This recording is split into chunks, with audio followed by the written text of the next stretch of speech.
Hey everyone, I want to discuss something that I was thinking about. Get it out there. There's like questions, swirling around all over the place now of what else can we do to bring Mashiach? Like, why hasn't Mashiach come? It seems like, we've hit rock bottom and there's nothing else to do and he's still not here and like, it's not going to get any better. So what's going on? And why is he not coming? Everybody has these theories and things about why it's going to come. So there's different schools, right? Different schools of thought. One school of thought says, no, let's go right now and build a Beis Hamikdash ourselves, and let's start bringing kabunas, bringing kabun pies, everything. Let's do it. And sounds very nice. Why not? You should go. You should take whatever you can get, right? Then there's another school of thought that says, no, let's wait here and wait for Hashem to take us out miraculously, and there's an explosion and everything. Mashiach's going to come on a white donkey and he's going to take us out and shot. There's another thought that says, no, waiting for Mechemes Goy and Mugoy, when everything, Hashem's going to force everybody to do good, because, it says Hashem's going to want us to do good, and if we don't do tshuva, he's going to set up someone like Haman, and we're all going to be forced to do good and do tshuva and love each other and shine. So let's go one by one. So the last one that I said, something's up about that, because we've had that in the past. We had Haman. What makes you think it's going to last? It didn't have lasting power. Haman made us do complete tshuva, right? Ahava, the story of Peter. What do you mean? So why are we here now? What's going on? We've had Hitler. He didn't make anyone do tshuva. Hitler was arguably worse than Haman, if you can say. He didn't just want to kill. He wanted to torture. He did crazy stuff. Haman wanted to kill everybody in one day. Hitler had this whole process, this whole extermination process. It wasn't like he was going to rout up everybody. It was a whole different story. Some might argue that he was worse than Haman. And nothing happened. Not only that, it got worse. Right after the Holocaust was over, everybody was friends. But now, what happened? Why are there different factions? Why are there some people that hate other people? Why are there some people that hate someone that's frei? Why do frei people hate someone that's frem? What's going on? Who's right? Who's wrong? Someone has to do something, right? Either the frem are going to have to become frei, or the frei are going to have to become frem in order to choose a side. You have to choose a side, right? If you want to all get along, you'll have to choose a side eventually, right? Someone's going to have to do something and do tshuva. So something's not up over there. Something doesn't make sense, because it's not going to happen. Kusha, I think the delusion is Kusha Kahuman, right? So Hashem's going to put a melech that's so terrible like Haman, but really, that's not going to work. That really can't work. Imagine, it'll work for 10 years, right? Imagine it works for 10 years, even 100 years. What happens 200 years later? Still, step one, we're back fighting and everything. We each have our own opinions, very strong opinions, right opinions. Each one has completely right opinions, because everybody has their own way of explaining it. So you're all right. So what are we going to do? How are we ever going to get along? How are we going to even appoint a Sanhedrin? You need a Sanhedrin for this. You're going to need. Imagine we appoint a Sanhedrin. What's going to happen? How do you even say, no, not that rabbi, not this rabbi, I don't want my rabbi, no, that rabbi can't be on the Sanhedrin, I'm not going to listen to him. Imagine that. We're not going to be able to do that. Even if you have a separate, even Ashkenaz and Sfard. No, I'm not listening to Rav Adi Yosef if I'm Ashkenaz. I'm not listening to whoever else if I'm Sfard. It's still not going to work. With completely good intentions, but it's not going to work. The other school of thought is, no, we're waiting for Hashem to take us out. And he's going to take us out. We're just waiting and waiting and waiting. We have to do our part and shtadlis, and Hashem's going to miraculously take us out. Really? Why?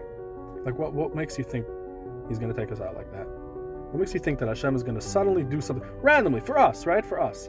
The ones that pretty much, I understand we're doing little things and we're fixing up the little problems by now, and everything's going to, we're standing on the shoulders of giants and shine. But what else is there to do? What more is there? What's some? Hashem's going to suddenly take us out miraculously? I think it was the Balatanya. Someone asked him, why isn't Mashiach coming? And he said, listen, the Mashiach you're waiting for is not coming. You're expecting the wrong idea. He's not an explosion. He's not a miraculous thing. We're talking about, we've had Mashiachs that were miraculous. We were taken out of Mitzrayim miraculously. We were given the Torah miraculously, yet here we are. We're nowhere further. We're way worse than before. In some places we've gotten better. In some places we've gotten way worse. We're much weaker neshamas, weaker ideas. What's going on here? Why are we here? If there's going to be some sort of a sudden, miraculous occurrence, it should have happened years ago. They were way more worthy. And we're not getting any better. Like, we're not changing things really. We're still not getting along. So many factions. And shut. The third one was the people that say, well, let's go up, take what we can get. Let's build a Beis HaMikdash. We can't wait anymore. We have no patience. I'm not going to wait around for something miraculous to happen. Taka, we should go and build it ourselves. We should go and build a Beis HaMikdash and start bringing karbunas and everything, and then all will be good. We'll start from small, and we'll keep growing, and we'll get better and better. And I thought about that for quite a while. It makes a lot of sense. Like, maybe we should do that. We should show Hashem that, you know something? I don't care about this. I'm not waiting for you. We're going to come to you right now, right? Esther went straight into the Melech. She went straight into the room, even though Achashverosh said no, and she said, I don't care. Whatever happens to me, happens to me. I'm going in because I have a message to tell the Melech. I want to get a private meeting with the Melech right now. Taka, it made sense to me. It all makes sense. Great. We should go and Ais Lasses Lashem, we should do our thing. Kanuas, real kanuas. We should just do it. Just don't think. Just go into it and do it. And then I started thinking a little further, and I said, what's going on? Hold on. Imagine. I'm just started imagining. The Beis HaMikdash, we build the Beis HaMikdash, yeah? Now we need a Kohen Gadol. So who's going to be the Kohen Gadol? My rabbi. No, not that guy. I hate that guy. That guy's terrible. No, you're not. You can't find any person in Eretz Yisrael that everyone agrees with. Any chief rabbi, any political leader, anybody. Nobody agrees with. Find me one person that everyone loves. One person. You're going to say, okay, Edamayelech B'Edaman. Yeah? Give it 1 second. He's going to become Kohen Gadol. Everyone is going to be like, nah, but not him. I would rather my rabbi. What do you mean? I understand Edamayelech B'Edaman, but my rabbi also. My rabbi is bigger than him, right? My Shiva, my this, my that. My father, my uncle, everyone, like, they're way more worthy of becoming Kohen Gadol. Obviously, we're not talking about specifics because you have to be a Kohen. But who's worthy? Who's going to be the Kohen Gadol next? Who's going to be the Rabbunim? Who's going to be in the Sanhedrin? Nachamu, we have the same issue. I thought about it, and I'm like, imagine the Beis HaMikdash is built right now. The kind of crazy fights that we'll start having, the politics will just skyrocket. We will not get along. We'll so not get. Just imagine. Beis HaMikdash, and a whole bunch of people saying yeah, a whole bunch of people saying no. This halach, that halach, everybody's fighting. Everybody says no, I'm not eating from your carbon. I'm not eating from your carbon. I'm not bringing to this coin, that coin's a mamzer, that coin's a this. Shut in fighting. Right away, we go back straight to the first carbon and the second carbon. The same idea. That's what happened. They had good intentions. What do you mean? I'm not doing this. I don't hold like your shit. I don't like your shit. I think we should do this. I think we should do that. Politics. Kedusha, major, like good meaning people, holy people, sure. But fighting. And fighting goes nowhere. Holy people are not holy people. It goes nowhere. It goes straight into the ground. When Korach went to Moshe and he started fighting, Moshe didn't fight. That's the only reason why we followed Moshe. Is because, I forgot who it was, but there was someone who did Shiva. Maybe it was someone who did Shiva by Korach. And it's why did he do Shiva? Because they saw Moshe was not fighting. They saw that he was not involved. He said he just started crying. He was like, I don't understand what's going on here. Moshe Rabbeinu loved every single human, every single Jew, and he didn't see fighting as an option. He said, I don't care. Like, take it, no problem. It's just, Hashem will show you, but no problem. And they still fought. Then there are people that say, no, if we have the Beis HaMikdash, Mashiach comes. What do you mean? We're gonna have a Novi. We'll have a Novi. Mashiach's going to be a Novi. He's going to come down miraculously. He's going to be a Novi, and we're all going to listen to the Novi. We're going to have a Sanhedrin. We're going to listen to the Sanhedrin. So these people clearly never opened a Tanakh or a Gemara in their life, because if you would look in Tanakh and the Gemara, we had the biggest Nevi'im, and nobody listened to them. Nobody. But we're not used to it. We're suddenly going to get a Novi. It's going to be a brand new thing. We finally got a Novi. Mashiach finally came. He's a Novi. Now we're going to listen to him. Think a little about it, and it's like, give me a break. You're not going to listen to him. Give it another 2 years, and be like, wow, this guy said something I don't agree with, or it's just too hard. I'm not going to listen to this movie. We're not going to get it. Mashiach is going to tell us what to do. We're going to all listen to him. Yeah. So we had a whole bunch of Nevi'im for nothing, to learn nothing from them. We never listened to a Novi in our lives. In our entire history, every Novi was just ignored and bashed and sent away. Sanhedrin had to dissolve itself towards the Chavan Avayas, towards that time. It had to dissolve itself because there were so many murders going on. They weren't able to still be in the Lishkas Aguzes in order to try capital cases because everyone would have been killed. Sanhedrin does nothing. It has to come from us. It has to come from the bottom up. We're each individually going to have to decide something. I don't know what that something is yet. We'll discuss it. But something. What's that something? Like, we have to decide on something that's going to kind of gather us all into one unit so that we have one opinion. And we'll all agree on a Sanhedrin. The Rambam says that when Mashiach comes, we're going to try to set up a Sanhedrin. And if we're successful with actually putting together a Sanhedrin of 71 Rabbunim from all walks of life into one room, and that they all sit down together, is going to be enough of a schis that Mashiach should come. We should all have Ge'elah. So now, to me, that means something else. I'm thinking this through. And when someone looks at another person and says, I don't agree with you, you cannot agree with him. And that's that. But then you can look at him and say, I don't agree with you, and therefore you're going to eventually have to agree with me in order for anything good to happen in the world. Meaning, I think that everyone's going to have to come to Chassidus in order for Mashiach to come. Everyone's going to have to come to Torah in order for Mashiach to come. Everyone's going to have to come to this.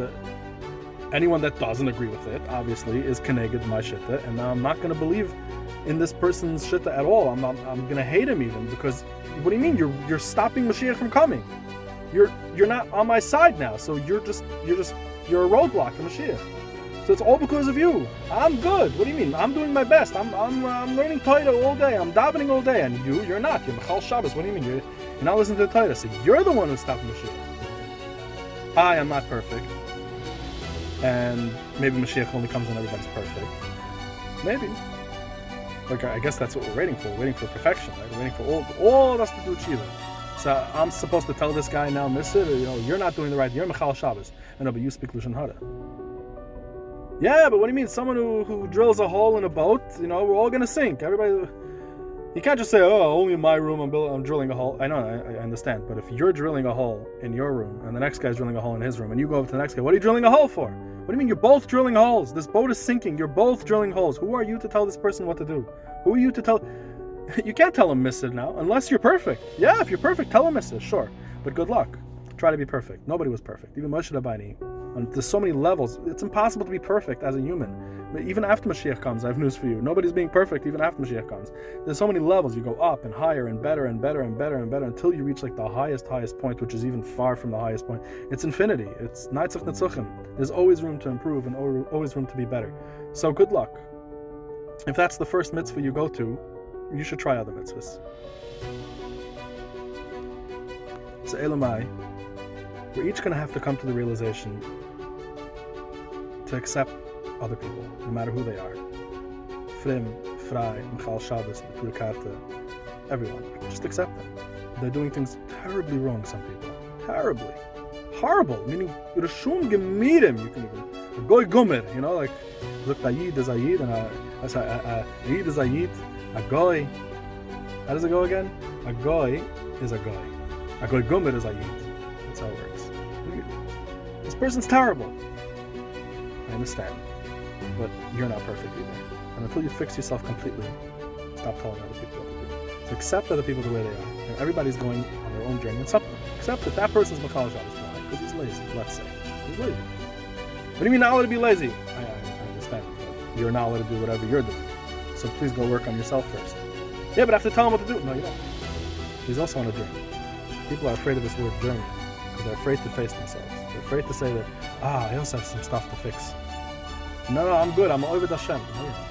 You're trying. Okay, so is everyone else. And if they're not there yet, then they didn't have the realization yet. And they're not going to get the realization from you. That never happened. Everyone gets realizations and inspirations only by themselves. You're not going to, you can lead by example. They'll look at you maybe and they'll see, wow, I want to do that. But never has it happened where someone told someone off and said, you should do this and you should do that. And then the guy's like, yeah, you know what? I'm going to fix my ways. No, because he's struggling.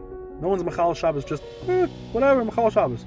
No, he's struggling to keep Shabbos. He's struggling not to be a moisid, whatever, all kinds of crazy things that people struggle with. People kidnap people, people steal, people kill people. These people are clearly, you're not going to say that, oh, no, they just did it. No, they're struggling. It's terrible, it's horrible, but they're struggling. You have to understand it, you have to acknowledge that. And until you fix yourself, obviously we have to have law and order, right? But for you as a single person, just to judge someone else just because he's doing something different than you, chas v'shalom. We're eventually going to have to come to that level of acceptance. How do you accept people? You start loving them. How do you love? Love is ahava. Love, the word ahava is hav. Hav means to give. Keep giving. So we're at a point in history where we're giving a lot, probably more than any other point in history. The chesed that's going on is just amazing. So that's step one, to come to love. You give more and more and more and more and more. And even if a naturikata person or a b'chal Shabbos come over, they're treated equally. Someone comes over to you and says, I need help. I need money. I need guidance. You give it to them, no matter who they are. It doesn't matter. He's a person that's struggling. I don't understand. Why are you more important? I'm a koil guy. No, stop it. You're not more important than him. You're all neshamas. You're all part of Hashem. And you have to love that part of it. What they do is a different story. You can say, I don't do that. The Torah is against that. You're against that person? That's for sure. So, if any person comes to you for help, you help them. You give them as much as you can. And that'll lead to a place of acceptance. Once you start loving a person, everyone knows this, whether you're married, it's a training process. You have to give and give and give and give until you love them so much, and then eventually you align. You align somewhere. Your opinions start forming in the same way. You start thinking the same. You start eventually, not in the beginning, because everyone's different, but eventually you start aligning. And the Chazal, I don't know where the Chazal is. I know it from a Shweki song.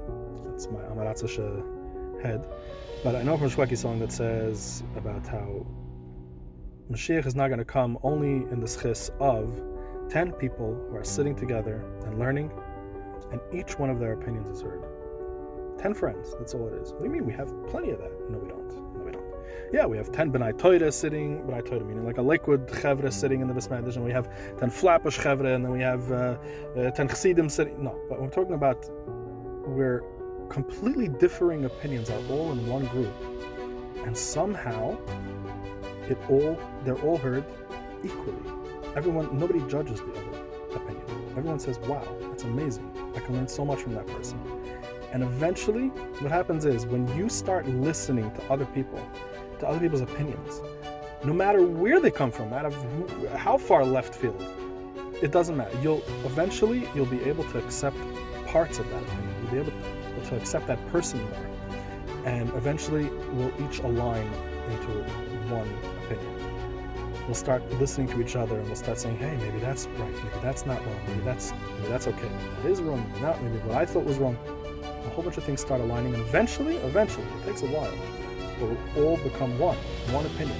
And with that schis, Mashiach comes. And that schis, you're able to make a Sanhedrin, a full Sanhedrin of all different people, because it doesn't really matter. Sanhedrin, it'll be like a practical thing. I'll listen to whoever tells me what to do, but because I'm accepting that their opinion is just as chushev as anyone else's. And I'll be listening for myself. Otherwise it can't happen. It's not going to happen from top down. It hasn't happened. Even Mashiach is not like Moshe Rabbeinu. He's not like him. He's almost there. So if we didn't listen to Moshe Rabbeinu, you're not going to listen to Mashiach. So Mashiach is going to come when we all have this realization that, okay, I'm going to accept the opinion of the one who we accept his opinion. Like not because of any merit. It's just that we all agree on this. We all agree that we all have to do something, because otherwise it's really bad.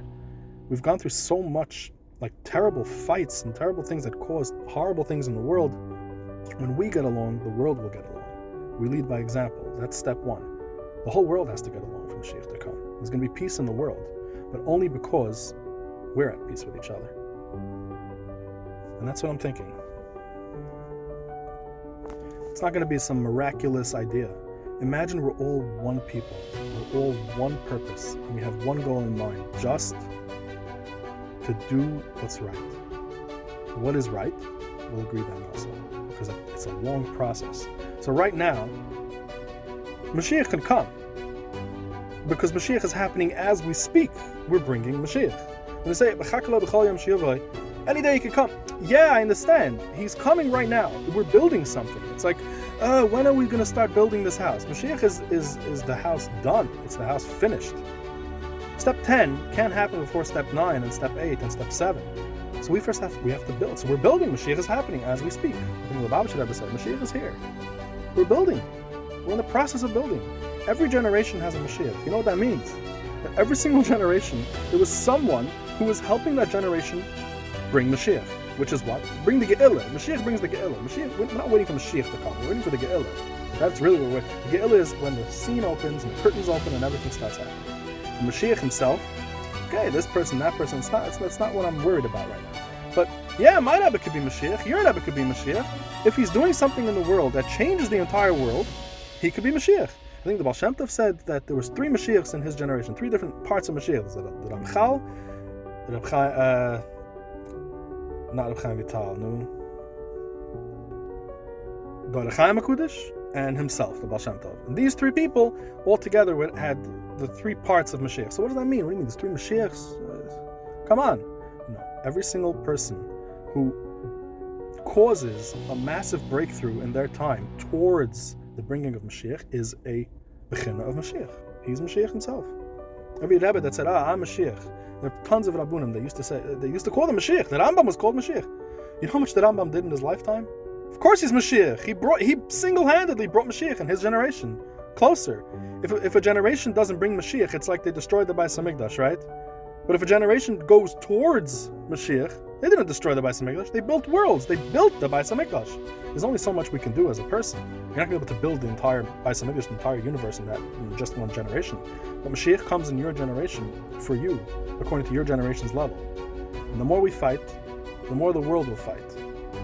So we have to stop fighting. We have to stop thinking about what's going on by that guy and start understanding that everyone's on the same journey that we're on. And the only way we're ever going to get along is if we stop judging people and we start listening. We start listening to people and loving and giving, and Mashiach's going to come. And he's coming.